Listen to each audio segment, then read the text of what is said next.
राजाउल करिम जोंहा मानागुदेर हाग्रामा महिलारि बिथांजों गायसन जानाय एबा एनडिएनि बिजाथि बिथांनि देरहानाया पर्बतजरा समस्थियाव बिराद रोखा जाबाय। ओनसोलनि आफा रायजो राजाया बिपिएफनि बादै बहाय रावखौबो सिनाया, कुनु बिरोधी दला बहाय जायगा गैया आरो बिदि केम्पेन फोसावदिंनाय हाबाफारिबो खालामनो हायाखै, बिसिनि प्रेजेन्सआनो गैया। गतिके बे पर्बतजराया जोंनि बिटिसिनि सोनाब जोबथानाय बेनिफ्राय आरम्भ खालामनानै माजबादसिम एनडिए हिसाबै जोंहा जि 15 जन, बिपिएफ हिसाबै जोंहा 11 जन आरो साब्रै जि बिजेपि हिसाबै दङ 15 जन जोंनि केन्डिडेटआ बिराद बुरजा बुरजा भटआव देरहासिगोन, बियो माने रोखा जाबाय।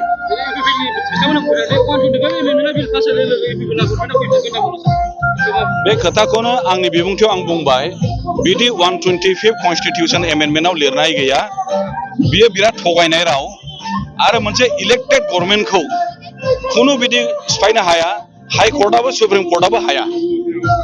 आरो बेबायदि 125 एमेन्डमेन्टआ बे बिटिसिनिल' नङा, सारा भारतबर्षआव 10टा शिक्षुदलनि थाखाय आरो बिटिआर सुक्तिनि बोसोरसे सिगां 125 एमेन्डमेन्टआ बियो राज्य सभायाव दाखिल जाखानाय। गतिके बे बिटिआर सुक्तिनिल' नङा।